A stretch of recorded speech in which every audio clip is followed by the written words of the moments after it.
저를 한번 따라해 보시겠어요? 사랑이 완성입니다. 네, 저희가 4주 동안 Love is All이라는 주제로 말씀을 나누고 있는데요. 사랑이 이유입니다. 사랑이 진실입니다. 사랑이 완성입니다. 사랑이 전부입니다.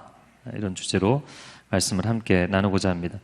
말씀을 나누기 전에 한 가지만 광고를 드리면, 제가 전에 소개시켜 드렸던 책인데요. 수채복음 영광의 복음이라는 책입니다. 그래서 이 책 아직 안 읽어보셨죠? 읽어보신 분 한번 손 들어 보시겠어요? 네. 그래도 벌써 읽어보신 분이 계시네요. 너무나 귀한 책입니다. 복음이 무엇인가를 이 시대 가운데 너무나 많이 잃어가고 있기 때문에 한 목사님의 정말 자기의 삶의 평생에 걸쳐서 하나님의 복음을 나눈 진솔한 나눔이 이 안에 있습니다. 여러분이 이 한 해가 가기 전에 꼭 읽어봐야 될 말씀이라고 생각이 됩니다. 켄달 목사님이신데 웨스터민스터 교회, 영국에서 가장 전통이 있는 아주 귀한 교회입니다. 마틴 로이 존스 목사님, 성서 주회가로 아주 조명한 분이죠. 세계적인 명성을 갖고 계신 분인데, 그 후임으로 25년 동안 이 교회를 담당하시면서 그 교회 앞에서 1인 노방전도를 하신 거예요. 전도지를 들고. 근데 주변에 있는 다른 사람들이 반대하는 것이 아니라 교인들이 반대하는 것이죠. 우리 교회가 얼마나 유명한 교회인데, 우리 교회가 얼마나 큰 교회인데, 우리 교회가 얼마나 전통이 있는 교회인데, 담임 목사님 이런 거 안 하시면 좋겠다. 이미지에 맞지 않는다. 이런 거죠. 그런데 25년 동안 변함없이 복음 증거를 하셨어요. 할렐루야. 그 간절한 마음, 하나님을 향한 고백, 그리고 이 복음에 대한 고백이 이 책 안에 고스란히 담겨 있습니다. 한 해를 마무리하면서 내가 도대체 올 한 해 동안 뭘 했는가, 이것을 여러분이 질문하고 생각하는 연말이 아니라 하나님이 나에게 어떠한 일을 행하셨는가, 이 복음이 도대체 무엇인가, 하나님이 내게 베풀어 주신 이 사랑이 얼마나 놀라운 것인가를 묵상하는 그런 연말이 되기를 축복합니다. 그래서 이 책을 지금 로비에서 일부러 두란노 직원들이 다 퇴근할 시간인데 남아서 여러분 집회 끝나고 구입하시는 분들에게 특별한 가격으로 판매를 한다고 합니다. 할렐루야. 네, 감사하고요. 그래서 꼭 읽어보시고, 또 하나님과의 관계에 있어서 많이 영적으로 지쳐있는 사람들, 그리고 내가 하나님과의 거리가 좁혀지지 않는다 생각하는 사람들, 영적인 매너리즘에 빠져있는 사람들에게 이 책을 꼭 선물하시기를 바랍니다. 크리스마스에 여러분이 전할 수 있는 가장 좋은 선물이 될 것이라고 생각합니다. 자, 오늘 본문의 7절과 8절 말씀 다시 한번 읽어보겠습니다. 7절, 8절 시작. 사랑하는 여러분, 우리가 서로 사랑합시다. 사랑은 하나님에게서 난 것이기 때문입니다. 사랑하는 사람은 누구나 다 하나님께로부터 났고 하나님을 압니다. 사랑하지 않는 사람은 하나님을 알지 못합니다. 하나님은 사랑이시기 때문입니다. 우리가 서로 사랑합시다. 밑줄을 그으시겠어요?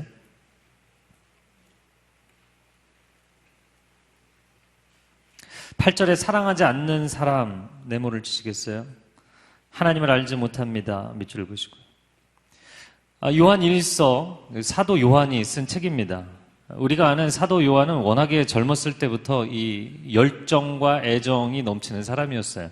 그래서 요한복음에 보면 물론 자기 자신이 지칭한 것이지만 자기는 사랑받는 제자다. 네. 아무나 그렇게 얘기하지 않잖아요. 난 특별히 예수님에게 사랑을 받는다. 이 사랑과 열정이 넘치는 그런 사람입니다. 그런데 그 요한 사도의 젊어서의 사랑은, 주님을 향한 사랑의 고백은 굉장히 자기중심적인 사랑의 고백이었죠. 자기만 그 사랑을 독차지하고 싶은.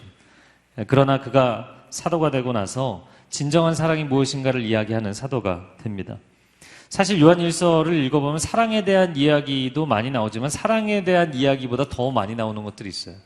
그래서 우리는 사도 요한에 대해서 사랑의 사도다라고만 생각을 하는데, 사도 요한을 조금 더 본질적으로 이야기를 하자면 그는 영성의 사도입니다. 굉장히 영적 깊이를 가지고 있는 인물이었죠. 그가 쓴 요한복음과 요한계시록을 보면 알 수가 있습니다. 이 요한복음은 가장 쉬우면서도 가장 깊이 있는 영적 언어로 예수 그리스도의 생애를 풀어낸 책이죠. 다른 사복음서와는 완전히 다른 가치를 가지고 있는 책입니다. 또한 요한계시록을 보면 그는 부활하신 예수 그리스도를 환상 가운데 만나고 그리고 마지막에 이루어질 일들을 다 그분으로부터 놀라운 음성과 계시를 받아서 환상을 받아서 기록한 사람이에요. 그래서 사도 요한은 영성의 사도입니다. 근데 중요한 것은 무엇이냐면 그는 영성의 사도이고 사랑의 사도인데 영성의 핵심이 곧 사랑이라는 거예요. 왜? 오늘 본문에 말씀한 것처럼 하나님은 사랑이시기 때문입니다. 그래서 그는 영성의 사도이자 사랑의 사도가 된 것이죠. 오늘 본문의 7절에 사랑하는 여러분 우리가 서로 사랑합시다. 굉장히 스윗하게 들리고 굉장히 부드럽게 들리는 권면의 말씀이잖아요. 근데 제가 읽어보는데 계속 반복해서 읽는데 이거 권면이 아니에요. 약간 협박 같아요. 너가 사랑하지 않는다면 너가 하나님을 아는 것이냐. 사랑하는 여러분 우리가 서로 사랑합시다. 여기까지는 굉장히 부드럽게 들렸어요. 그런데 그 다음에 이야기하는 것은 무엇이냐면 사랑은 하나님에게서 난 것인데 사랑하는 사람은 누구나 다 하나님께로부터 났고 하나님을 압니다. 그러면 사랑하지 않는 사람은 어떻다는 얘기인가요? 사랑하지 않는 사람은 하나님께로부터 나지 않았다는 거예요. 사랑하지 않는 사람은 하나님을 안다고 얘기할 수 없다는 거예요. 아니 얘기할 수 없을 뿐만 아니라 그는 사실은 하나님을 아는 것이 아니라는 거예요. 여러분 여기까지만 딱 보고 나면 지금 우리가 서로 사랑하자라는 이야기가 그냥 젠틀하게 이야기하는 권면의 말이 아니라는 것을 알게 되는 것이죠. 하나님의 본질이 사랑인데 당신이 그 하나님의 본질의 사랑을 체험한 사람이라면 어떻게 다른 사람을 사랑하지 않을 수 있냐는 거예요. 어떻게 하나님을 사랑하지 않을 수 있냐는 거예요. 종종 사랑이 미지근해져서 하나님을 내가 사랑하는 건지 내가 하나님 정말 친한 건지 모르겠습니다. 이런 질문들을 많이 해요. 제가 이런 상황에서 어떻게 해야 됩니까? 제가 어떻게 하겠어요? 뭐라고 이야기할 수 없어요. 사랑에 빠지는 것을 뭐라고 설명하기는 어려운데 당신이 갖고 있는 영적인 고민, 영적인 그 매너리즘 다른 무엇으로도 설명할 수 없고 하나님과 사랑에 빠지는 것 그거 외에는 해답이 없어요. 너무 흥분해서 콧물이 나오네.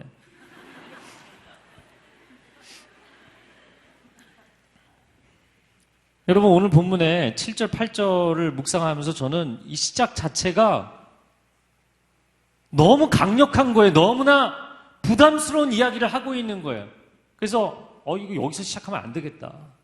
4장 앞부분을 보기 시작했어요. 4장 1절을 보니까 여러분 성경에 요한일서 4장 1절을 보면 뭐라고 써있냐면 사랑하는 여러분 영이라고 다 믿지 말고 그 영들이 하나님으로부터 나온 것인지 시험해 보십시오.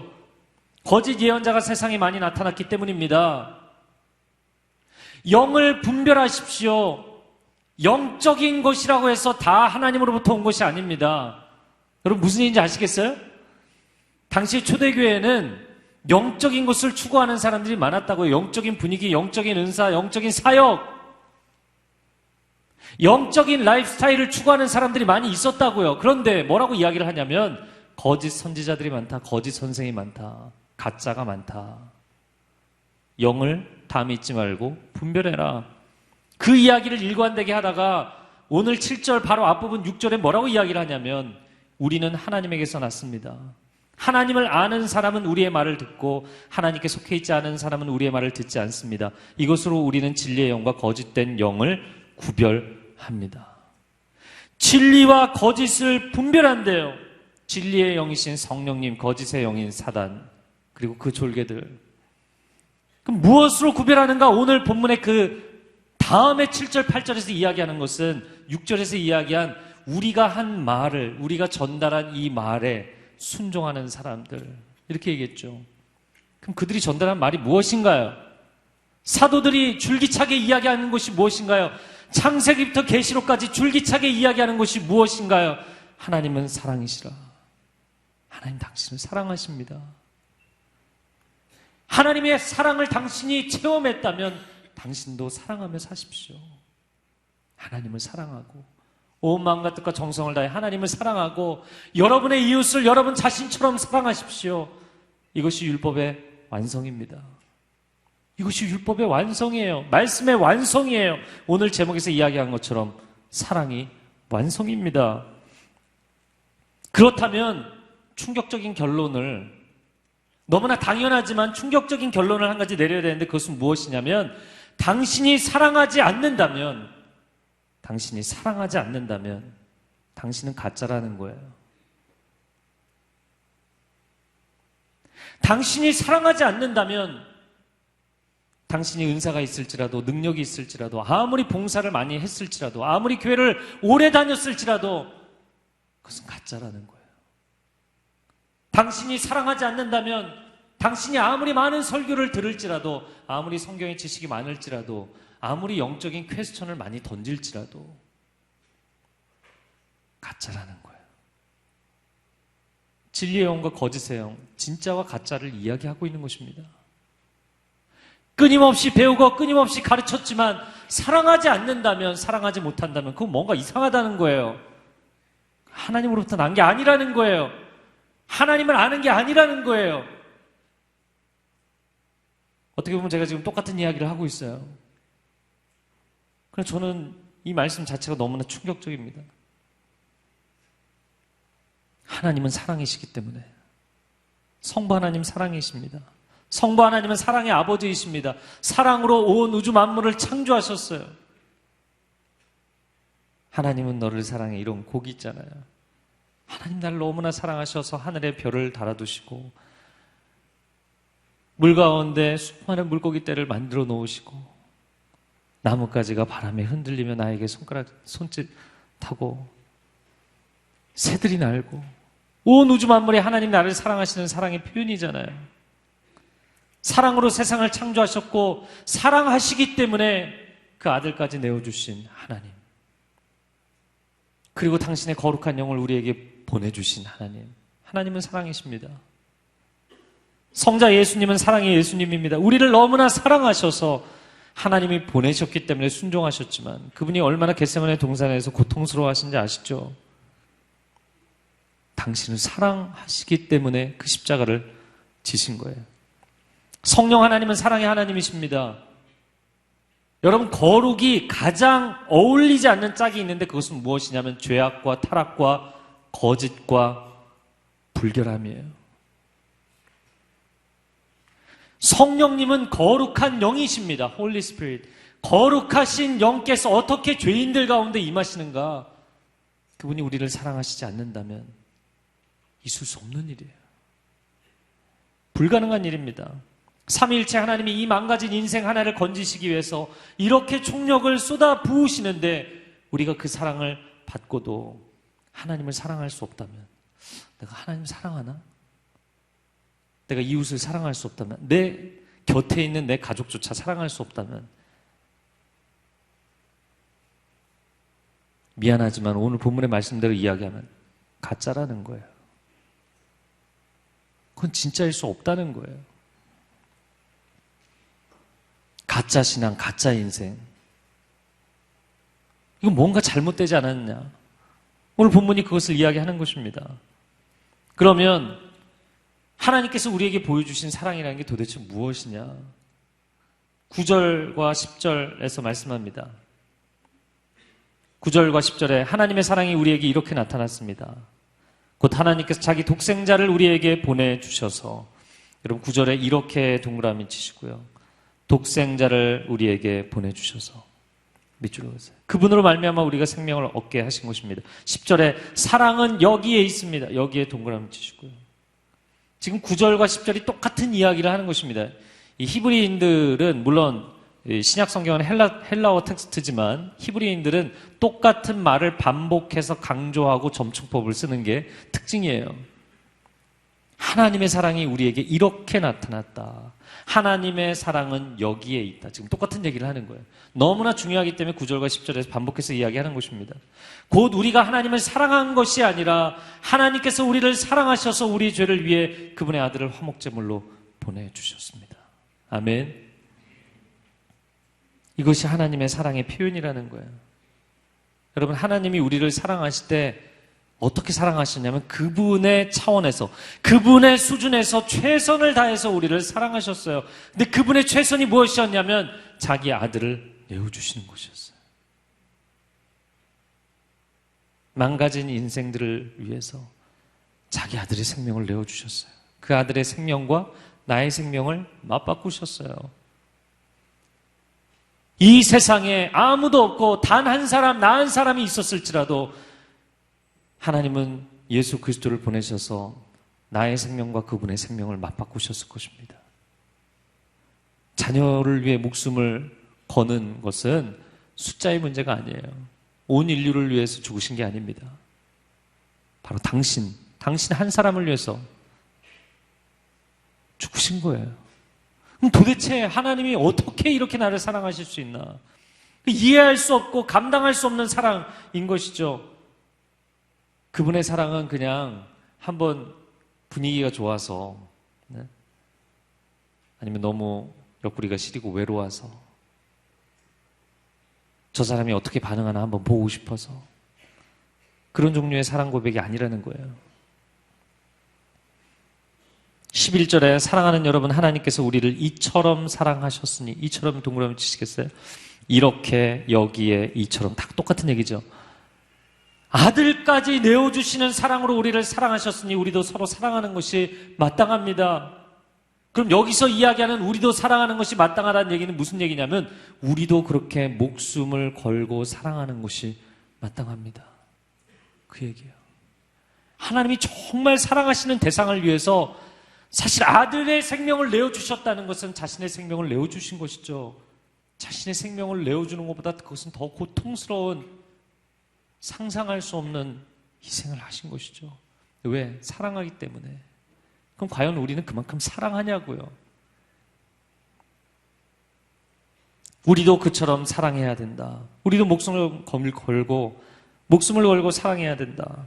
남편이 아내를 사랑할 때 목숨 걸고 사랑해야 합니다. 아내가 남편을 사랑할 때 목숨 걸고 사랑해야 합니다.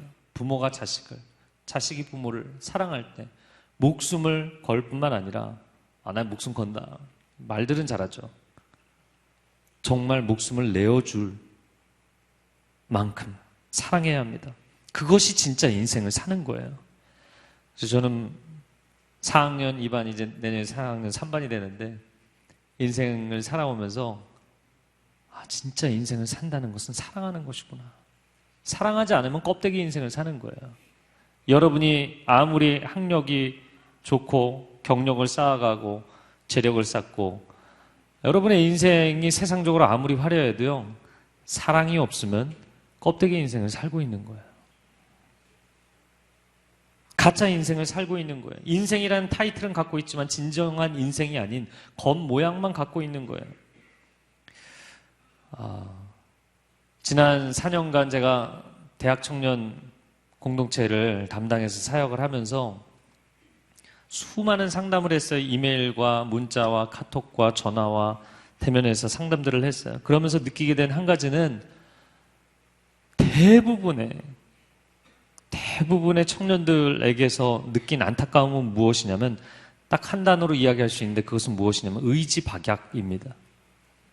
의지 부족, 의지 결여, 잘못된 의지.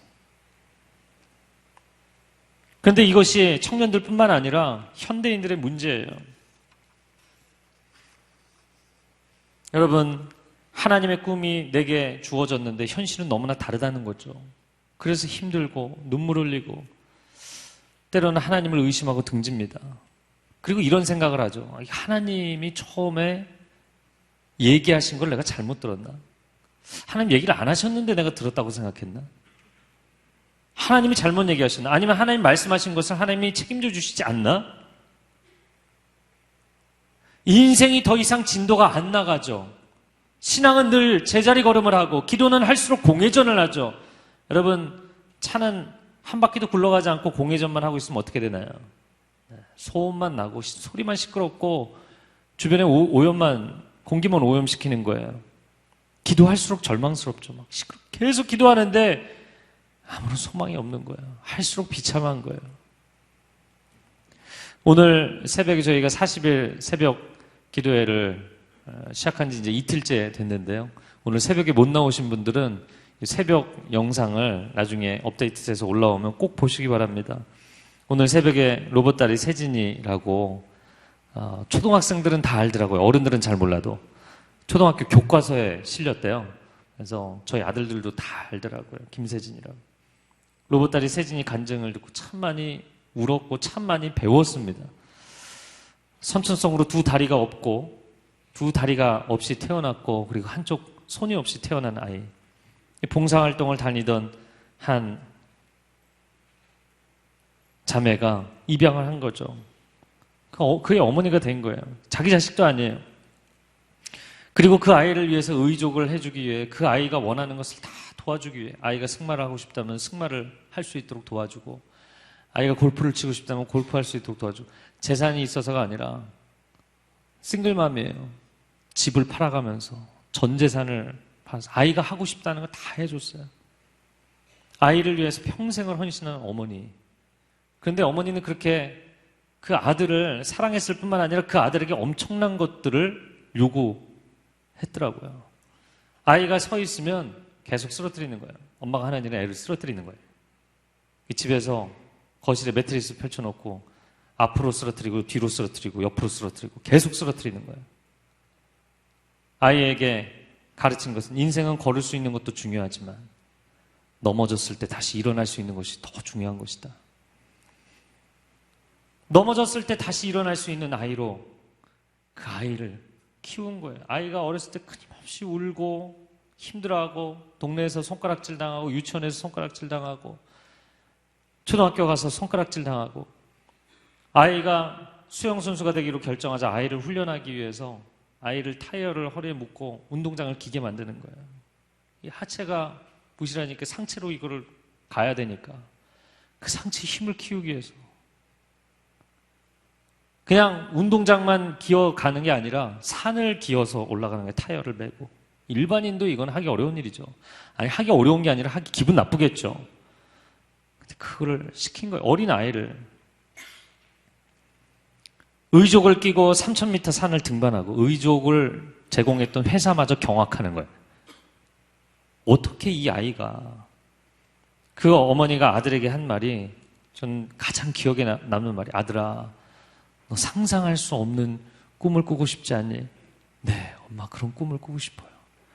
그러면 우리 상상할 수 없는 노력을 하자.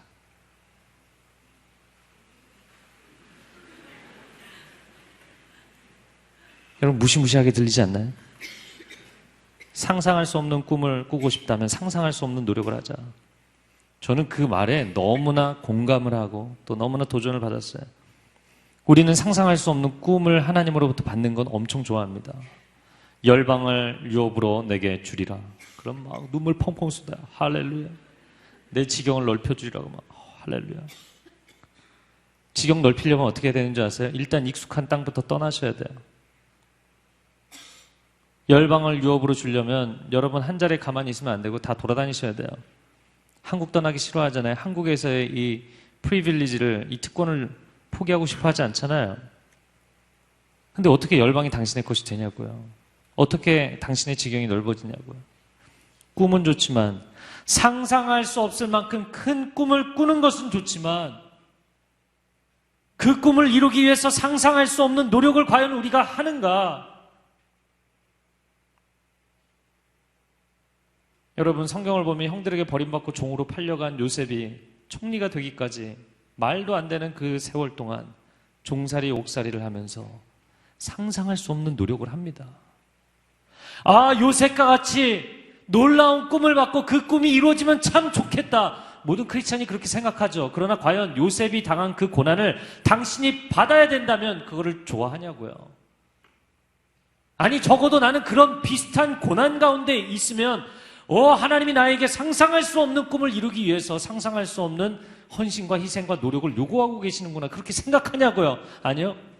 아 하나님 처음에 얘기하신 걸 내가 잘못 들었나 봐.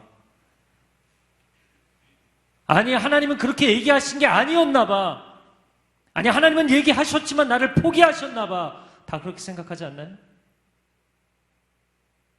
부모에게 버림받고 형들에게 버림받고 자기가 인생에서 처음 만난 멘토인 사울왕에게 마저도 버림을 받고 빈들에 버려진 다윗이 왕이 되기까지 그 말도 안 되는 세월 동안 반란군이 되지 않고 도적대가 되지 않고 상상할 수 없는 노력을 합니다. 그 사울을, 미친 사울을 죽일 수 있는 기회를 2번씩이나 내려놓으며 상상할 수 없는 노력을 합니다. 과연 우리는 그렇게 빈들에 던져지면 하나님 내 인생을 포기하셨습니까? 왜 하나님 나에게 이러십니까? 라고 이야기하지 않느냐라는 것이죠. 하나님께서 이스라엘을 적과 꿀이 흐르는 땅으로 데리고 가겠다고 하셨어요. 그러나 사실 그것은 거짓말이었어요.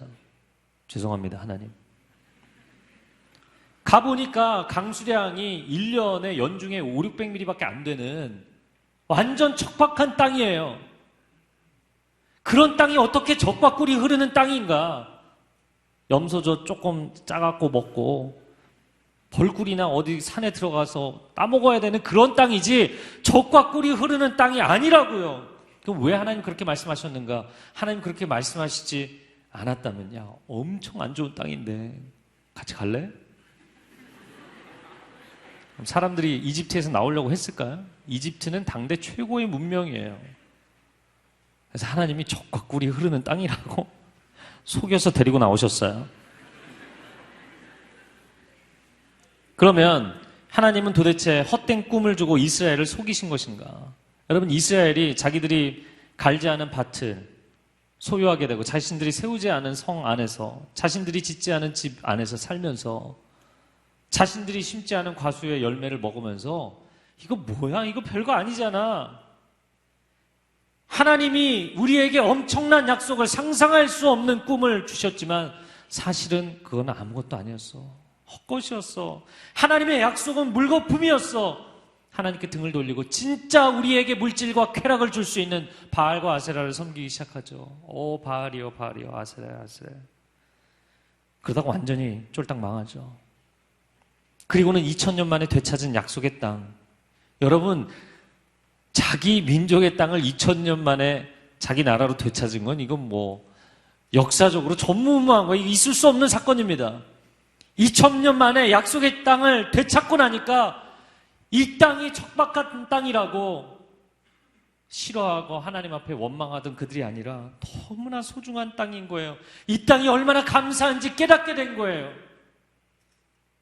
청년의 때 건강하고 힘이 있고 아직 여러분이 공부하려면 지혜가 있고 번뜩이는 이 나이에는 하나님 원망하면서 인생의 세월을 다 보내고요.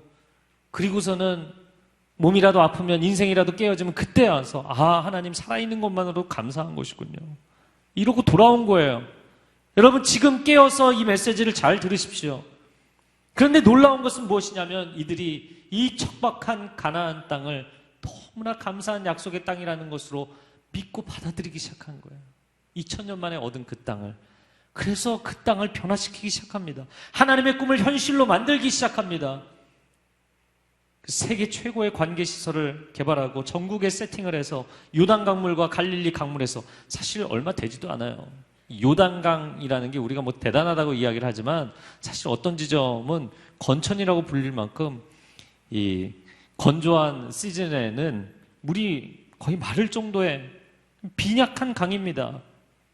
그런데 그곳에서 전국에 물을 대서 농사를 짓고 과수원을 세우고 여러분 이스라엘에서 나온 야채와 과일과 꽃들이 유럽에서는 최상품이에요.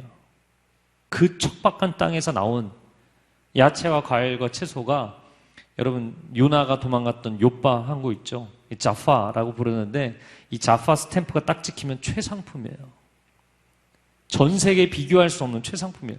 어떤 기후, 얼마나 좋은 땅, 다른 그 어떤 좋은 환경에 있는 곳에서 만든 제품과도 비교가 안 되는 최상품들이 나오는 거예요. 할렐루야. 여러분 그들은 정말 상상할 수 없는 꿈을 현실로 만들기 위해서 상상할 수 없는 노력을 쏟아 부은 것입니다. 제가 사실 로봇다리 세진이 어머님을 보면서 정말 아이를 위해서 상상할 수 없는 사랑을 쏟아 부으셨구나. 그 아이 하나를 키우기 위해서 집도 팔고 재산을 다 아이에게 그냥 다 쏟아붓는 거예요. 여러분, 그런데 그런 사랑을 쏟아 부었을 뿐만 아니라 그 아이에게 어떻게 보면, 저는 그래서 저희 교육자들이 그런 얘기를 했어요. 만약에 미국이었다면 그 엄마는 잡혀갔다. 애를 혼자, 엄마가 싱글맘이니까 워킹맘이기 때문에 일을 하러 나가면 애를 혼자 두고 나가야 되는 거예요. 그럼 나이 어린 누나들이 돌보고, 그러면 미국 같으면, 캐나다나 미국 같으면 바로 주민들이 신고해서 잡혀가게 돼 있어요. 애 뺏기고. 아이를 그런 식으로 피지컬리 허레싱을 하면, 신체적으로 아이에게 어려움을 주면 그 부모는 잡혀가게 돼 있어요. 근데 그 아이에게 상상할 수 없는 고난과 고통과 훈련과 시련과 도전을 주고 땀을 흘리게 하고 수많은 눈물을 쏟게 만들었어요. 그 조그만 어린아이에게. 유치원 때부터. 아이 16살짜리라고 믿어지지 않을 정도의 프리젠테이션과 스피치를 하더라고요.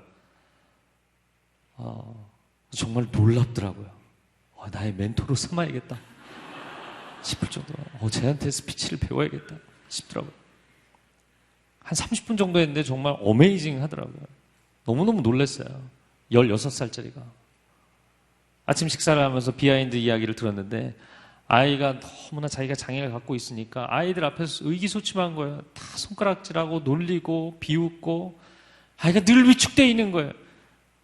아이들 앞에서, 사람들 앞에서 나와서 얘기하는 거를 너무나 못하는 거예요. 왜? 자기는 자신이 없으니까. 그럼 유치원이 끝나고 나면 유치원 안에 있는 그 강당에 스테이지에 세워놓고, 마이크 딱 세워놓고 그 앞에서 말 제대로 하는 훈련시키면서 때리면서 훈련시켰대요. 도대체 그런 엄마가 어디 있냐고요. 요즘 같으면 한국에서도 잡혀가요. 아이가 평생 쏟을 눈물을 다 쏟게 만들었어요. 그러면 그 아이를 사랑하지 않기 때문이었는가? 그 엄마를 보면서 놀란 거는 어마어마한 사랑의 분량을 아이에게 쏟아부었고, 그리고 어마어마한 고난과 트레이닝을 아이에게 시켰더라고요. 근데 이 두 가지가 함께 갔기 때문에 아이가 망가지지 않은 거예요. 만약에 사랑이 부어지지 않고 아이를 완전히 스파르타식으로 훈련만 시켰다면 그 아이는 부모가 나를 사랑하는 것이 아니라 나를 그냥 트레이닝만 하는구나, 실족했겠죠. 근데 엄청난 사랑과 엄청난 고난을 동시에 쏟아부은 거예요. 여러분, 하나님은 당신을 사랑하십니다. 성의 없게 아멘을 하시네요. 하나님은 당신을 사랑하십니다. 얼마나 사랑하시느냐. 오늘 본문에 이야기하지만 그 아들의 목숨을 내어주실 만큼 하나님이 얼마나 끝까지 최선을 다해서 사랑하셨냐면, 그 아들의 생명을 내어주시기까지, 나의 목숨과 마음 바꾸기까지 나를 사랑하셨습니다. 그렇기 때문에 하나님은 당신에게 우리가 상상할 수 없는 엄청난 고난과 고통과 시련과 단련과 눈물과 땀을 우리에게 요구하시는 것입니다. 근데 우리는 그 상황에 딱 들어가면, 하나님이 나를 포기하셨나 봐, 하나님 날 미워하시나 봐, 하나님이 나에게 주신 꿈을 잊어버리셨나 봐. 아니요, 하나님이 잊어버리신 게 아니라 당신에게 하나님 주신 꿈을 당신이 잊어버린 거예요. 그래서 이스라엘이 2000년 동안 헤맨 겁니다. 2000년 만에 그 꿈이 사실 그 꿈이 맞는 꿈이었다는 걸 알게 된 거예요. 그리고 그 꿈이 맞다고 인정하고 믿고, 여러분, 믿음은 액션을 불러오게 돼 있거든요. 정말 믿으면 행동하게 돼 있어요.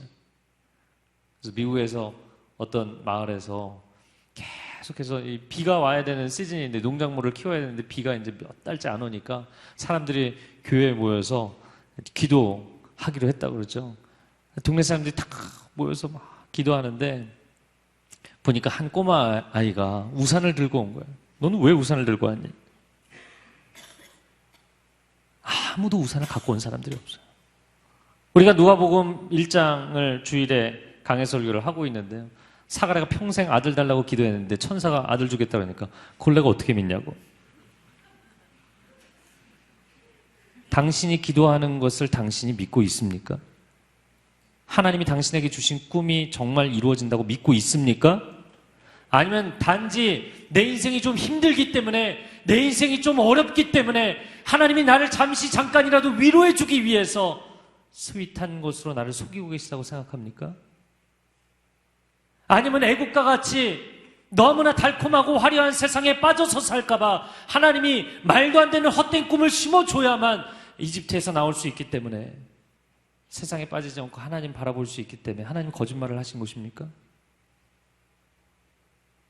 하나님은 당신을 사랑하시기 때문에 당신이 상상할 수 없는, 당신이 이해할 수 없는, 때로는 감당할 수 없는, 정서적으로 나 너무 힘들다, 그만 포기하고 싶다, 정서적으로 감당할 수 없는 그런 고난과 시련을 우리에게 주시는 줄로 믿습니다.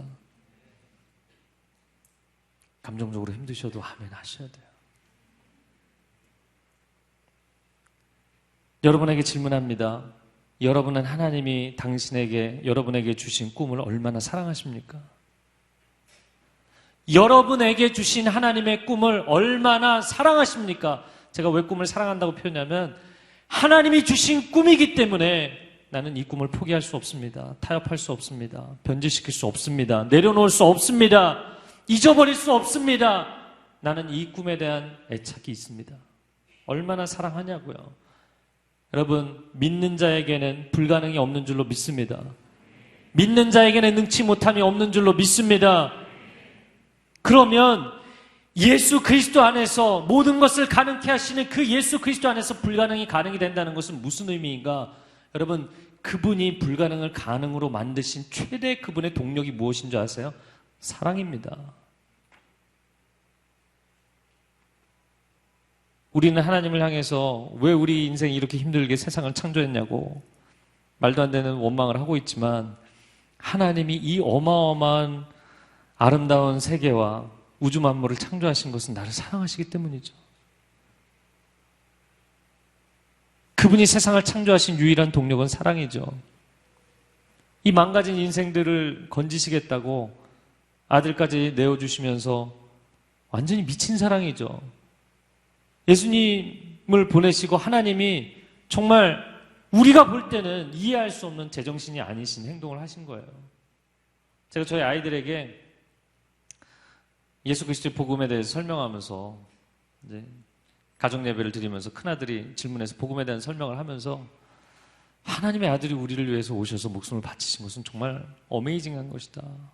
내 애들도 벌써 초등학생인데도 너무 많이 들어가고 별로 어메이징하지 않아요. 그냥 늘 듣던 얘기고 당연한 얘기지. 제가 얘기했어요. 지훈아, 네가 개미들이 지금 무리지어서 가는데 이쪽에 독이 있어서 이 개미들이 그냥 다 가면 죽을 수밖에 없는데 너가 아무리 얘기를 해도 알아듣지를 못하니까 네가 이 개미들을 살리기 위해서 네가 개미가 돼서 독에 폭 빠져서 죽음으로 인하여 그들이 독에 빠지지 않도록 그들을 살려내겠냐. 이해하더라고요. 어린 아이들이지만. 너라면 그걸 하겠냐 그랬더니 안 한대요, 자기는. 그렇죠. 맨정신이면 그걸 할 수가 없죠. 개미를 위해서 자기 목숨을 바칠 인간이 있나요? 망가진 인생을 위해서 하나님의 아들의 생명을 내어주실 이유가 있나요? 여러분, 하나님이 불가능을 가능으로 만드신 것, 죄인을 의인이라고 불러주시는 것, 이것도 사실 불가능을 가능으로 만드시는 것이죠.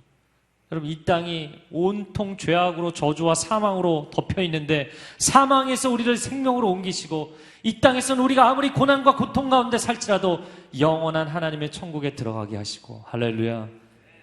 불가능을 가능으로 만드시는 하나님의 힘의 원동력은 사랑입니다. 사랑하지 않으신다면 이 모든 것은 불가능한 거예요. 사랑하기 때문에 불가능이 가능이 되는 것이에요. 여러분, 인생을 살아가면서 어떠한 일이든 내가 기대감을 가지고 시작할 수 있어요. 호기심을 가지고 시작할 수 있어요. 소망하는 마음이 있어서 이거 해보면 좋겠다 시작할 수 있어요. 그러나 그것을 어떠한 난관과 어떠한 어려움이 있을지라도 완성하려면 사랑이 없이는 완성되지 않습니다. 제가 사실 지금 여러분에게 나누는 이 메시지는 하나님을 향한 사랑이나 아니면 여러분의 이웃에 대한 사랑을 이야기하는 것이 아니라 여러분 인생을 그렇게 사랑하냐고요. 여러분의 인생에 하나님이 주신 꿈을 사랑하냐고요. 여러분의 인생에 하나님이 주신 약속을 사랑하냐고요. 그것을 포기할 수 없을 만큼 사랑하냐고요. 그것을 내려놓을 수 없을 만큼, 잘못 들은 거야, 이거 하나님 잘못 얘기하신 거야, 이렇게 얘기하지 않고 영적으로 포기하지 않고 끝까지 갈 수 있을 만큼 하나님이 주신 그 선물을 사랑하냐고요. 누군지 알려고 하지 마시고요. 어떤 분이 이런 이메일을 보내셨어요. 저도 그분이 누군지 몰라요.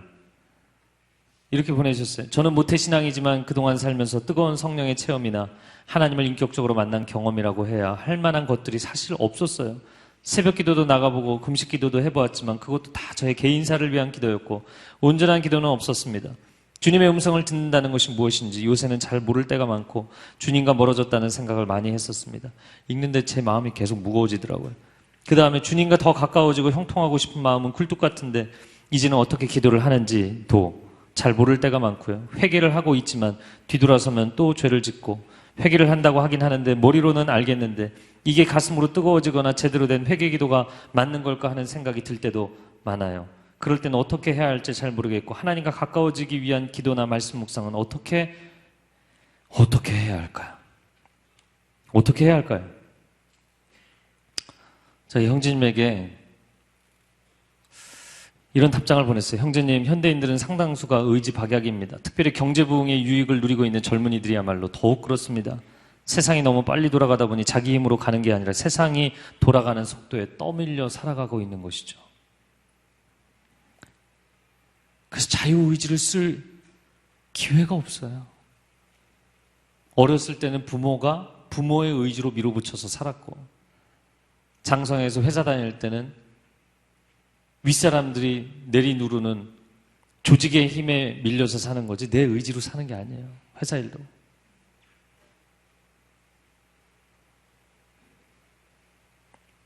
그 인생을 자기 의지로 살아본 경험이 없는 거예요. 제가 이 청년이 이렇게 답을 했습니다. 진정한 회개가 경험되고 삶의 변화가 수반되면 진정한 회개가 경험되고 삶의 변화가 수반되면 기도가 공회전되는 문제를 해결할 수 있을 것입니다. 기도가 왜 항상 제자리 걸음인가? 삶의 거룩한 의지의 회복이 일어나지 않기 때문이에요. 이분도 누군지 알려고 하지 마세요. 몇 년 전에 한 자매님이 남편의 냉대와 무관심과 막 관계가 이루 더 설명할 수 없을 만큼 악화되어 갔어요. 이혼하겠다는 거예요. 이혼해도 되죠? 저한테 계속 묻는 거예요. 그런 걸 왜 저한테 묻나 모르겠어요. 이분이 사람을 너무나 좋아하세요. 너무 사람 좋아해서 막 사람만 보면 그냥 자기가 밥 사고 자기가 선물하고 음식 만들어하고 사람들 갖다 주고 너무너무 사람들을 좋아하는 다정다감한 분이세요. 그런데 남편이라는 자가 완전 냉대를 하니까 콜드 페이스로 그냥 아내를 대하니까 못 살겠는 거예요. 다른 건 몰라도 이렇게는 못 살겠다. 저에게 이혼해도 되겠냐? 제가 반대했습니다. 계속 반대했습니다. 2년 동안 줄기차게 반대했습니다. 그러니까 이 자매님이 볼 때는 이해심 없는 목사인 거죠. 내가 얼마나 힘든 줄 아냐? 내가 얼마나 고통스러운 줄 아냐? 그 인간이 얼마나 나쁜 줄 아냐? 그래도 이혼하시면 안 됩니다. 그래도 사랑하셔야 됩니다. 그래도 불쌍히 여기셔야 됩니다. 좀 맨날 똑같은 얘기만 했어요. 그런데 그리고서 2년이 지나고 나서 어느 날 전화가 왔는데 너무 들떠서 전화가 온 거예요. 이 인간이 바뀌었다고. 바뀐 거예요. 너무너무 아내를 잘해주고 아내를 위해서 최선을 다하고 그래서 제가 그렇게 얘기를 했어요. 너무 좋아하지 마세요. 언제 또 냉대할지 모르는데. 그랬더니 이분이 신나갖고 전화했다가 목사님 기분 좋아 전화했는데 찬물을 끼얹으시는군요. 네, 맞아요. 너무 뜨거워지셔서 제가 조금 식혀드리는 겁니다. 그리고 지난 2년 동안 너무 차가우실 때는 제가 조금 데워드렸죠. 남편이 너무 잘한다고 좋아할 것도 없고 남편이 너무 냉대한다고 절망할 것도 없습니다. 예수 그리스도 안에서 일체의 만족의 비결을 배우십시오.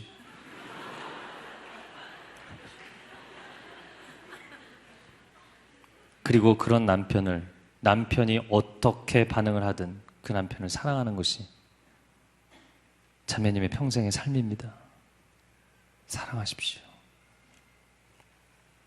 당신에게 주신 하나님이 주신 사람, 당신 곁에 있는 당신의 가족 얼마나 사랑하는가. 하나님께서 그 아들의 목숨을 내어주실 만큼 사랑하고 있는가? 완성. 오늘 사랑이 완성입니다 라는 제목이에요. 여러분, 정말 이 정도 단계까지 가면 이건 완성이에요. 완성. 현대인들은 하나님의 최고의 선물인 자유의지를 버려두거나 변질시켜 왔어요. 하나님 어떻게 해야만 이 망가진 자유의지를 회복할 수 있겠습니까? 세상은 너무나 빠른 속도로 돌아가고 끊임없이 경쟁해야 되고 갖춰야 될 것이 많기 때문에 그냥 어린 아이 때부터 가만히 두지를 못합니다. 부모가 닥달을 하고 선생님들이 닥달을 하고 회사 상사가 닥달을 하고 자기의 의지로 자기가 기뻐서 자기가 원해서 자기가 정말 사랑에 빠져서 내가 하는 일, 나 이 일을 너무너무 사랑해. 그래서 그 일을 하는 게 아니기 때문에 거기에 아무런 크리에이티브가 없고 아무런 변화가 일어나지 않고 아무런 리더십이 생기지 않고 내가 하나님을 그렇게 뜨겁게 사랑해서 신앙생활을 하는 것이 아니기 때문에 늘 기도는 공회전이 되고 내 인생에 하나님의 상상할 수 없는 꿈과 약속은 받아놓았지만 그거를 살아낼 힘이 없는 거예요. 요셉이 될 힘이 없는 거예요. 다윗이 될 힘이 없는 거예요. 다니엘이 될 힘이 없는 거예요. 사도 바울이 될 힘이 없는 거예요. 왜? 당신이 사랑할 능력을 잃어버렸기 때문에. 여러분, 자유의지는 사랑의 필수 조건입니다. 여러분이 스스로 원해서 하지 않으면 사랑은 완성되지 않아요. 누군가를 너무나 좋아해갖고 넌 나만 사랑해야 돼. 집도 나가면 안 되고 넌 집 안에만 가만히 있으면서 나만 사랑해야 돼. 그리고 목에 줄 걸어놓으면 그거는 공포영화예요. 하나님 그냥 놔두신 거예요. 왜 하나님 우리를 그냥 놔두셔서 우리가 죄짓게 만드셨습니까? 왜 세상을 망가뜨리겠습니까? 왜 이 고난을 끌어들이게 만드셨습니까?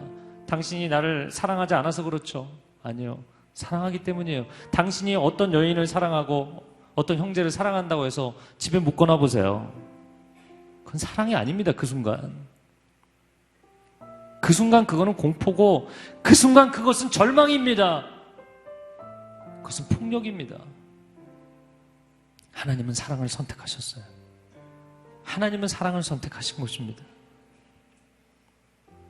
근데 여러분, 우리 안에 자유의지가 회복되는 길도 사랑 때문에 자유의지를 주셨을 뿐만 아니라 우리 안에 이 자유의지가, 선한 자유의지가 회복되는 길도 사랑밖에 없습니다.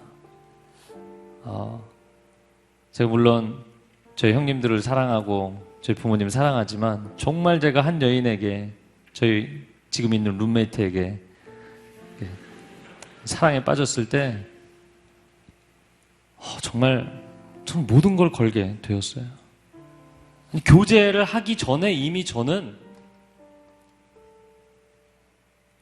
미국에 이제 유학 갈 사람이었는데 내가 쫓아가야겠다. 미국 유학 갈 생각 없었고 계획도 없었고 준비도 안 돼 있었고 쫓아가야겠다. 내가 저 사람을 평생 행복하게 해줘야겠다. 내 마음 가운데 내가 다 이해할 수 없는, 지금까지 가져보지 못했던 희생과 헌신을 스스로 다짐하고 있는 거예요. 누가 시킨 것도 아니에요.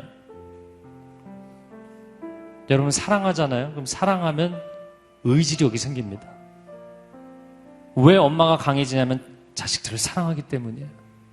내 사랑하는 자식들을 굶길 수 없고 내 사랑하는 자식들을 아프게 할 수 없기 때문에 의지력이 강해지는 거예요. 그래서 엄마가 강해지는 거예요. 여러분 안에 선한 의지력이 회복되려면 사랑하십시오. 사랑하면 선한 의지력이 회복됩니다. 저는 여러분이 사랑하지 않으면서 어떤 일을 내가 완성도 있게 한다? 불가능합니다. 사랑하지 않으면서 여러분의 신앙이 완성도 있게 성숙한다? 불가능합니다. 사랑하지 않으면서 여러분의 분야에서, 여러분의 직장에서 여러분이 리더십이 될 수 있다? 불가능합니다. 사랑이 아니고는 완성이 되지 않습니다. 사랑해야만, 사랑에 깊이 빠지면 그 대상이 하나님이든 사람이든 아니면 내게 주신 꿈이든 아니면 내 인생의 부르심의 자리이든 직장이든 정말 사랑하면 놀라운 능력이 나타나게 될 줄로 믿습니다. 이것이 사랑의 능력이에요. 그런데 또 한 가지는 무엇이냐면 근데 이 사랑의 능력이 생기지가 않거든요. 언제 생기느냐? 진짜 사랑을 받으면 생겨요. 진짜 사랑을 받으면 생겨요. 제가 자살 충동에 시달리던 학생이었기 때문에 제가 변화되고, 그리고 신앙 서적 중에서 아마 가장 처음 읽었던 책이 하나님 삶의 이유를 알고 싶어요. 이런 책이었어요. 두란노 상담 시리즈 아주 오래전 책입니다. 한 20년 된 책인 것 같아요. 하나님 삶의 이유를 알고 싶습니다. 근데 자살 충동에 시달리고 우울증에 시달리는 수많은 청소년들을 상담하는 미국의 한 크리스찬 상담가가 주고받은 편지를 실어놓은 책인데요. 근데 그 상담가가 수천 명의 젊은이들을 상담하고서 내린 결론이 무엇이냐면, 아무리 그 사람이 자살 충동이 있어도 누군가가 진정으로 나를 목숨 걸고 사랑한다는 사람이 사랑하고 있다고 믿어지는 사람이 한 사람이라도 있으면 그는 절대로 자살하지 않는데요. 저는 그 말이 충격이었어요. 그럼 죽는 사람들은 그 곁에 있는 사람들이 어떻게 되는 거냐? 그를 사랑해주지 않았기 때문에 죽는 거지. 아니요, 그 사랑을 느끼지 못하기 때문에 죽는 거예요. 그 사랑을 이해하지 못하기 때문에 죽는 거예요. 여러분, 하나님이 우리를 어떻게 사랑하셨어요? 그 아들까지 내어주실 만큼 사랑하셨어요. 저는 We Are The Reason 이 곡을 들으면서 앉아서 막 눈물이 나더라고요. 그분이 고난을 당하시고 죽으신 이유가 바로 우리들입니다. 그 사랑을 받은 존재들이에요. 근데 그 사랑을 받고도 멍하니 앉아있다면, 내가 주님을 사랑하나? 이러고 앉아있다면 뭔가 이상한 것이죠. 그분의 사랑을 느끼지 못하고 경험하지 못해서 우울해진 영혼으로 살아가고 있는 것이죠. 누가 그 우울 모드를 조장할까요? 그것은 거짓의 영입니다. 오늘 분명히 말씀합니다. 우리가 서로 사랑하자 이전에 이야기한 것은 진리의 영과 거짓의 영을 분별하십시오. 하나님은 당신을 이렇게 사랑하셨습니다. 하나님이 당신을 이렇게 사랑하셨다는 것을 그렇지 않다라고 이야기하는 것은 거짓의 영입니다. 당신이 그것을 느끼지 못하게 하는 것, 거짓의 영들이 연막을 펴고 있는 것입니다. 그분의 사랑을 깊이 체험하고 누린다면 절대로 자살하지 않습니다. 절대로 포기하지 않습니다. 절대로 절망하거나 좌절하지 않습니다. 이 시간 함께 기도하기를 원합니다. 여러분 가슴에 손을 얹고